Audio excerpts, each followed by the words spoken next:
Por muito tempo na história, especialmente nas guerras napoleônicas do início do século XIX, um dos cargos mais prestigiosos para um homem era pertencer à cavalaria. Através de fronteiras e culturas, eles mantiveram um misticismo quase universal, envolto em glória, zelo, honra, dignidade e, claro, proeza marcial. Mas o próprio nome cavalaria é bastante vago, não é? Cavalaria, como artilharia ou infantaria, não é um tipo específico de soldado, mas durante as guerras napoleônicas representava uma categoria muito mais ampla de serviço militar.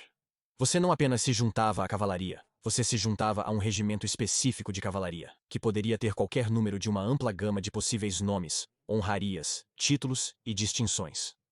Os mais comuns desses tipos eram os couraceiros, dragões, hussardos e lanceiros. Havia, claro, muitas variantes, como os carabineiros ou rolands, esse tipo de coisa.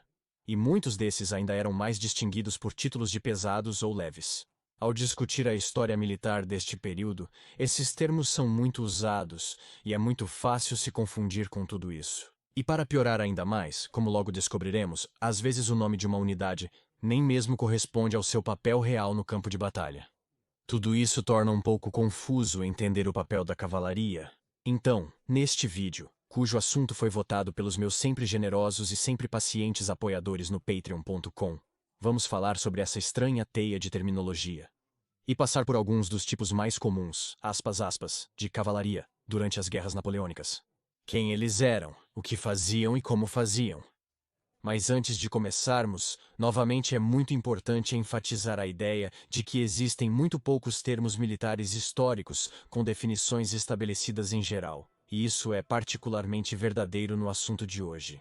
O que estou oferecendo é uma generalização ampla e abrangente sobre os diferentes tipos de cavalaria, e sempre haverá exceções às regras que apresento aqui. Como e por que esses tipos de diferenças e exceções surgem um pouco mais tarde no vídeo.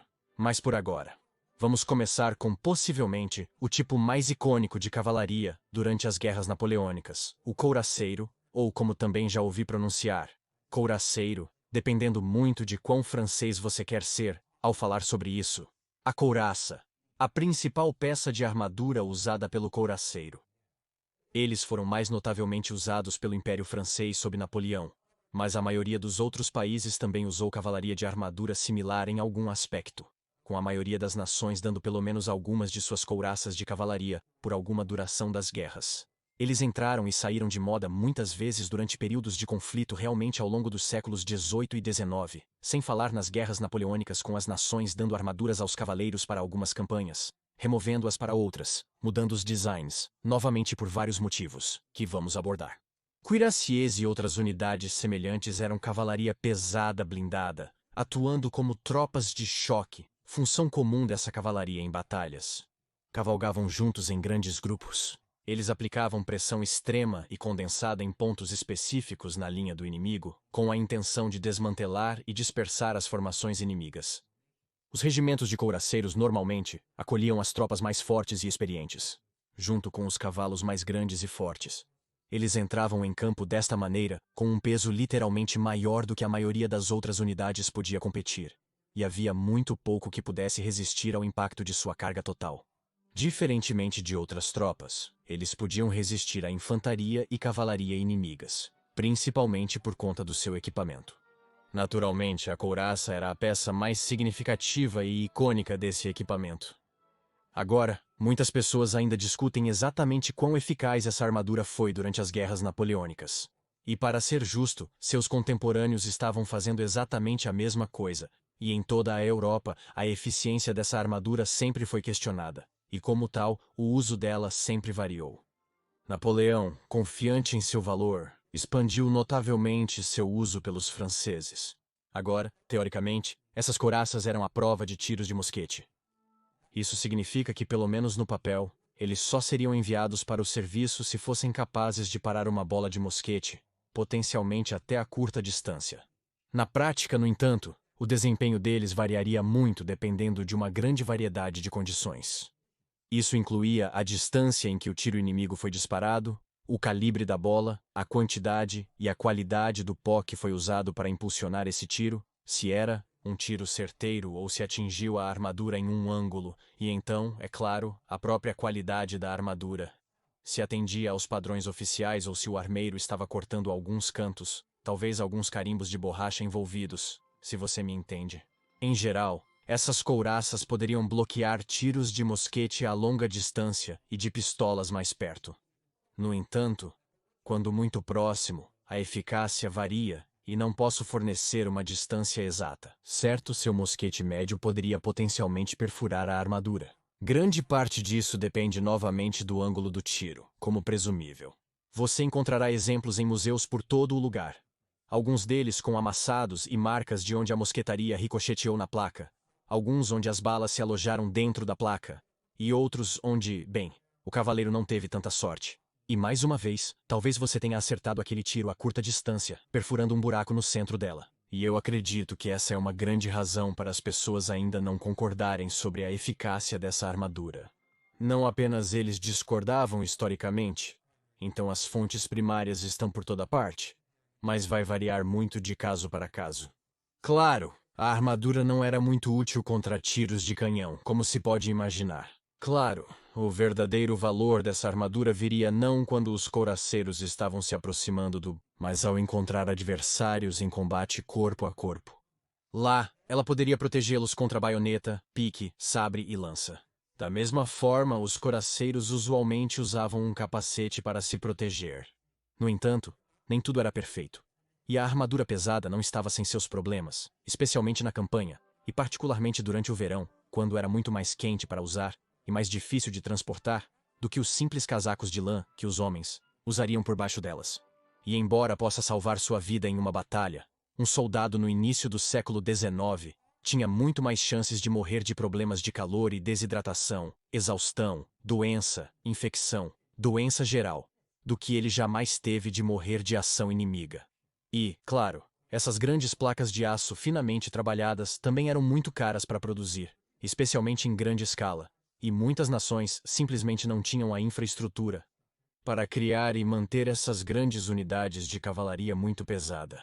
Essas desvantagens são porque nem todas as nações sempre usaram armaduras de placa completa para todos os soldados. Não porque eles não funcionavam no campo de batalha, mas por questões de economia, dificuldades na campanha, esses problemas de maior escala que cercam essas batalhas. Novamente, a maior parte de uma campanha militar não é a batalha em si, mas a preparação para chegar lá, até esse ponto. Isso levaria algumas nações, como a Áustria, por exemplo, a experimentar versões mais leves dos couraceiros, fazendo coisas como remover sua armadura traseira, mas mantendo a armadura frontal, de modo que você tenha a armadura onde teoricamente importa mais na carga e coisas do tipo. Mas você é capaz de reduzir drasticamente o custo e as dificuldades em manter o equipamento. Em geral, unidades de couraceiros e outros tipos mais gerais de cavalaria pesada, quer tivessem couraças ou apenas capacetes, geralmente carregavam sabres ou espadas pesadas como arma principal, e também poderiam ter pistolas ou até mesmo carabinas com eles. Novamente, muitas variantes são encontradas em toda a Europa. E isso nos leva a um pouco de interseção, porque os couraceiros não eram necessariamente o único tipo de cavalaria a usar armadura.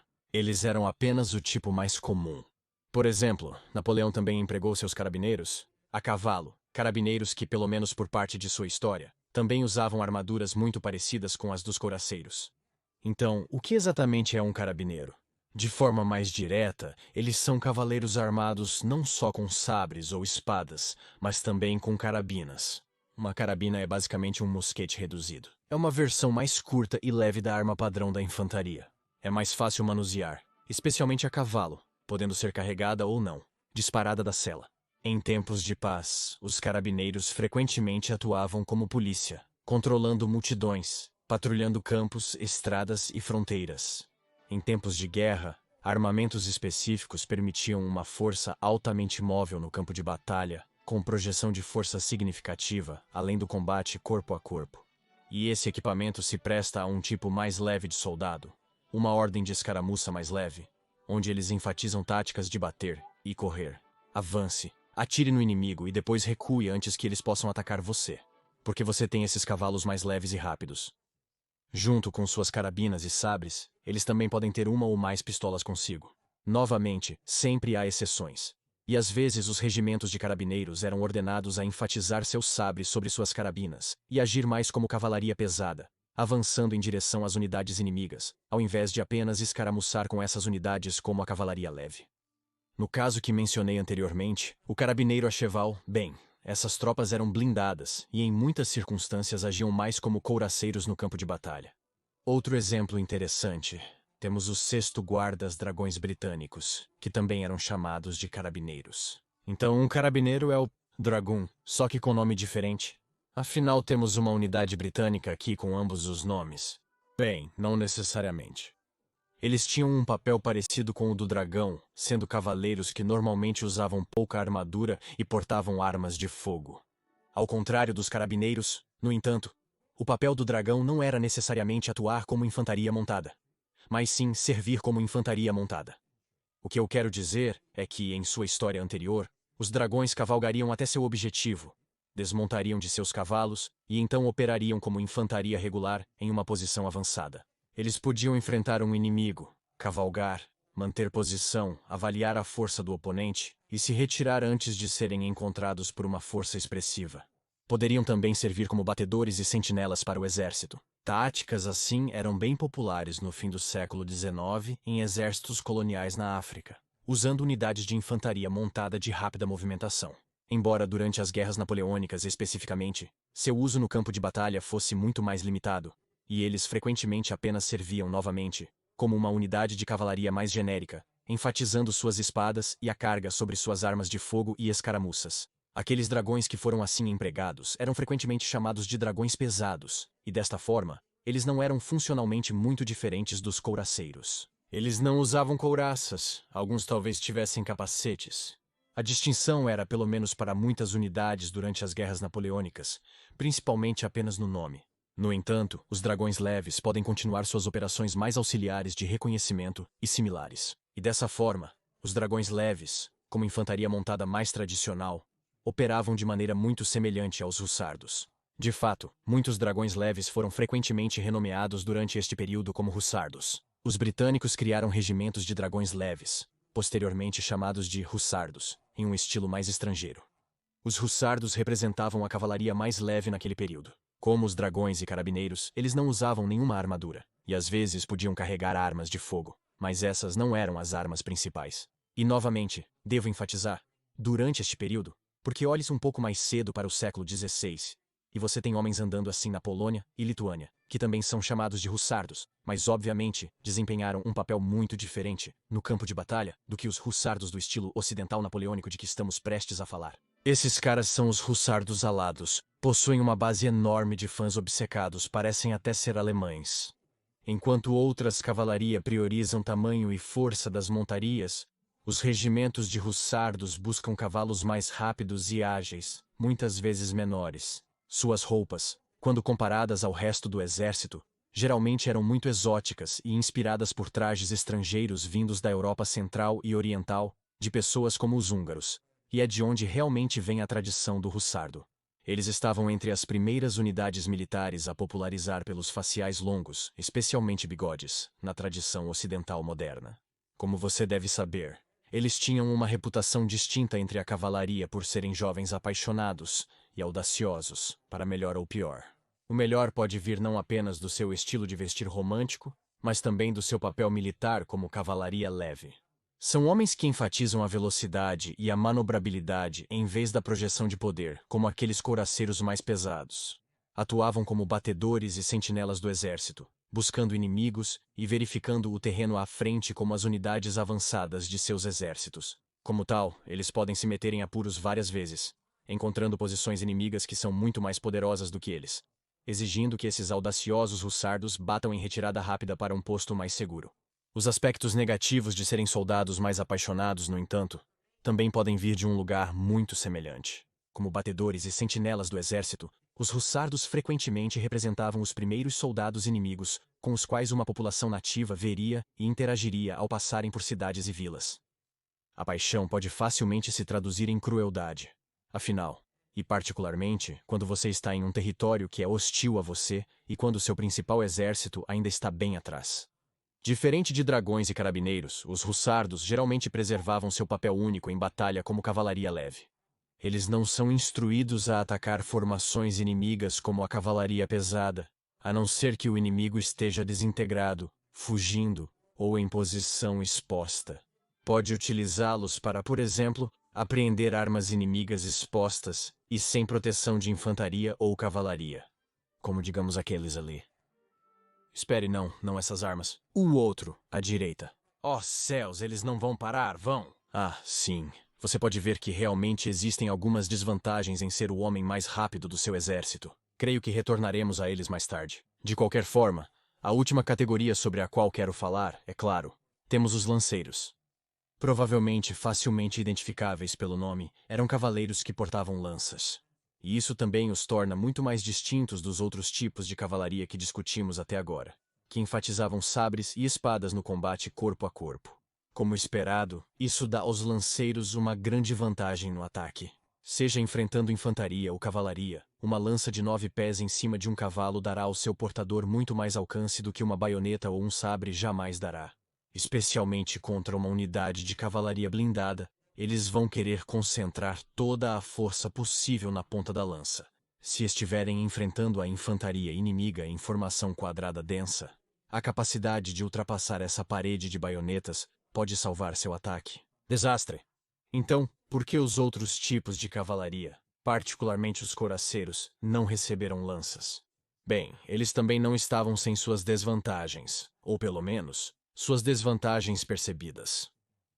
Embora haja pouco que possa vencer uma lança na carga, uma vez que você entra no meio de um combate corpo a corpo, pensava-se que as lanças eram muito desajeitadas para serem eficazes contra um sabre ou uma espada. Em uma carga pesada, também é muito possível que uma lança, após contato inicial, necessita de uma arma secundária. Novamente, se o equilíbrio entre o alcance e ser desajeitado em espaços fechados era uma preocupação válida, eu realmente não posso dizer. Não sou qualificado. Possuo pouca ou nenhuma experiência em artes marciais europeias ou debates desse tipo. Sugiro que pergunte ao Sr. Matt Easton do Skullick Gladiatória sobre isso. Mas, levando até as guerras napoleônicas, essa era pelo menos a percepção, preocupação entre muitos militares. E é uma das razões pelas quais nem todo tipo de cavalaria foi equipado com lanças, bem como suas espadas. Embora seja notável que durante as guerras napoleônicas, os lanceiros foram muito utilizados e se mostraram altamente práticos em uma grande variedade de circunstâncias. Você também pode ouvir o termo Ulan sendo muito usado em relação a homens como este. Os Ulans, lanceiros recrutados especificamente das populações polonesa e lituana, e eles eram muito populares em vários militares de estados que ocupavam essa terra, incluindo, é claro, os impérios russo, austríaco e prussiano. Os franceses também utilizaram um número significativo de lanceiros poloneses em seus exércitos. Embora, novamente, as razões pelas quais os poloneses e lituanos eram percebidos como sendo mais capazes com uma lança, e os europeus ocidentais preferindo as espadas e sabres, isso, novamente, é um assunto muito mais complicado que eu realmente não tenho tempo para entrar hoje. E, novamente, essa fraqueza percebida pode nos dar uma visão de por que durante os séculos XVIII e XIX, esses lanceiros de cavalaria estavam lentamente mudando de ser cavalaria pesada para ter um papel mais de cavalaria leve. Novamente, se o papel da cavalaria pesada é se aproximar com um inimigo e lutar com eles em combate corpo a corpo, se a lança é percebida como sendo difícil de manusear em combate corpo a corpo, você pode ver por que eles podem apenas dar a eles para a cavalaria mais leve, e lanceiros podem ser usados mais para perseguir inimigos em fuga, onde novamente esse alcance maior permitirá que você os espete de uma distância segura, não permitindo que o inimigo vire e lute contra você. Mas novamente, estamos lidando mais com percepção do que qualquer coisa. Sempre existem muitas exceções quando se trata de questões de percepção. E é muito difícil definir esse tipo de coisa. Essa é apenas a minha impressão de por que a lança pode ter sido mais usada por cavalaria desarmada, cavalaria mais leve, em oposição a unidades de cavalaria pesada. Novamente, se aqueles indivíduos que são mais inclinados às artes marciais, históricas europeias, podem dar alguma visão sobre exatamente por que essas distinções foram feitas, e o valor da lança versus o sabre, e todos esses tipos de questões, isso seria muito apreciado. Ficarei atento aos comentários abaixo. Mas lá temos novamente, falando muito amplamente, os 4 tipos primários ou mais populares, entre aspas, de cavalaria durante as guerras napoleônicas: coraceiros, dragões, lanceiros e hussardos, indo em uma espécie de ordem geral do mais pesado ao mais leve, de certa forma. Mas, novamente, é muito, muito, muito importante enfatizar que esta não é de forma alguma uma lista exaustiva ou categórica. Não havia um comitê central de planejamento para a cavalaria da Europa, e não existe um sistema de nomenclatura verdadeiramente unificado para esses militares. Existem apenas convenções comuns, tendências e temas. De fato, algumas unidades não se encaixam em nenhuma dessas categorias listadas acima. Agora, no fim, penso cada vez mais naqueles unidades de cavalaria pesada britânicas como os Life Guards. Eles eram soldados de cavalaria da Casa Real, portando capacetes, sabres e espadas pesadas, sem mais nenhuma armadura. Então, eles eram coraceiros? Quer dizer, meio que sim, mas não há nada em sua designação de nome real para indicar isso. Então, se eles eram coraceiros pelo propósito de serem, sabe, aquele tipo de cavalaria pesadamente blindada, mas não coraceiros pelo nome. Da mesma forma, pode haver homens corajosos no nome, mas não na prática em batalha.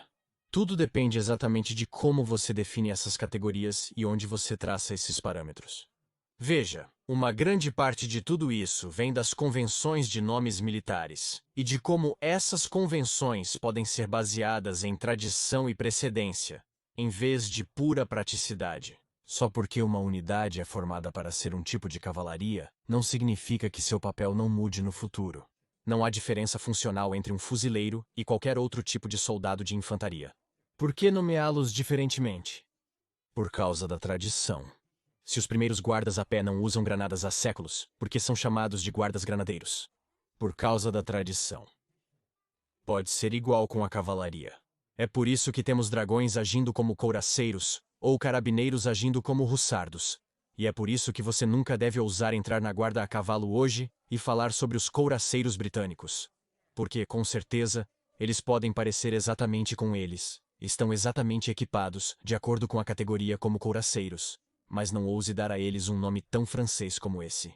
Lembre-se de todos ao comandar um exército na próxima vez. Um oficial corre até você nos campos europeus, dizendo que os carabineiros franceses estão contra-atacando seus coraceiros.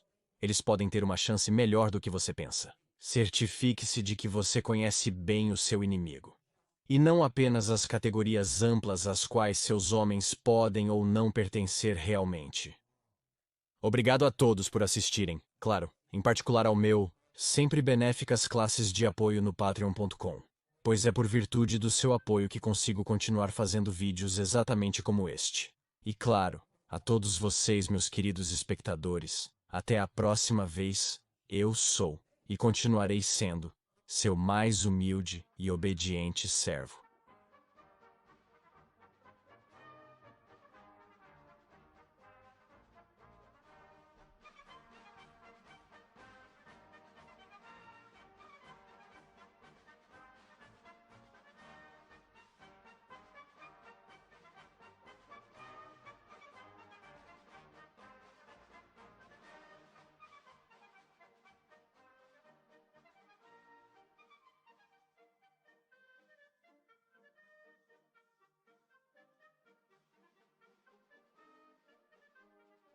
Obrigado. Você